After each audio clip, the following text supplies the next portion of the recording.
This is my understanding of the gospel, kind of like an abbreviated version of the apostolic message. They would say, I come to you with great news. The God who created all things has again done something amazing to fulfill the promises that he made long ago through the prophets of ancient Israel. In fulfillment of those promises, he has now sent his unique Son as the all-powerful and loving ruler over all heaven and earth.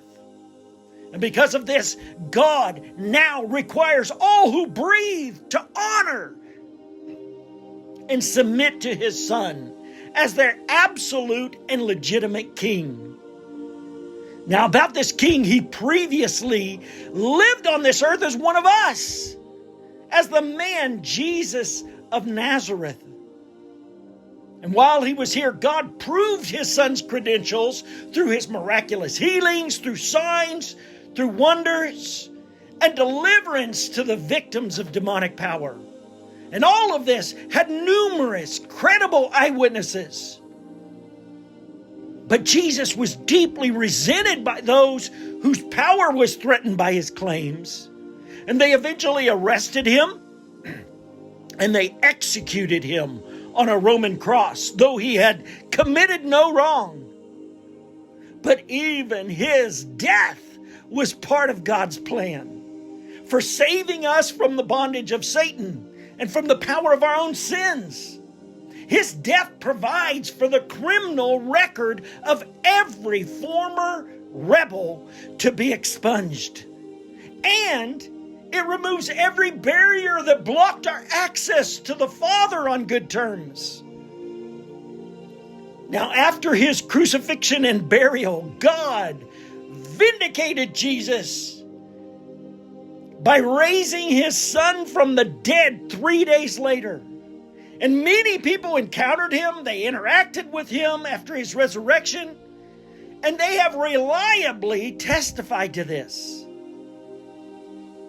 Then Jesus returned to heaven, where God has crowned him alongside himself as king over all that belongs to God, which includes every one of us. And when his present reign has reached its goals, Jesus will return. He'll return to judge the world in uncompromising justice. His visible reign of universal justice and peace will last forever. But you know, his kingdom currently exists. It's visible right here, right now on earth. It's in the company of those who have acknowledged his status as king and Lord, and they've willingly submitted to him as his servants. According to God's decree, since Jesus is the rightful king of all, every person owes him total allegiance. God's only requirement is that we switch our allegiance to Jesus and follow him at all costs.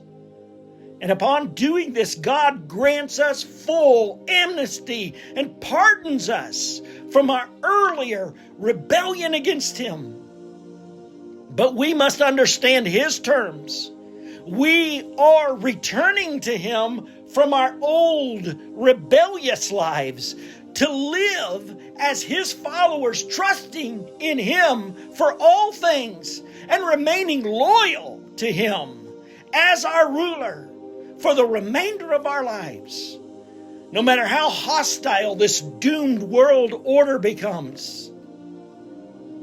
Then when we make that decision, we must be baptized to signal the transition that we're making from our old loyalties to coming under him in his universal empire.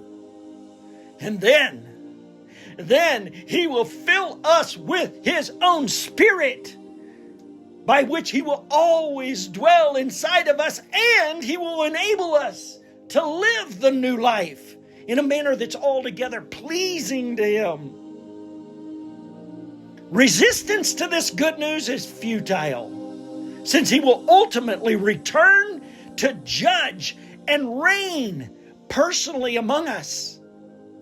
This truly is good news, because now there is an alternative for us to that aimless life of rebellion and alienation from our God. There is another King, this one Jesus. Do with this information what you want, but know this, that we will all stand before God and give an account of our decision. That is the gospel.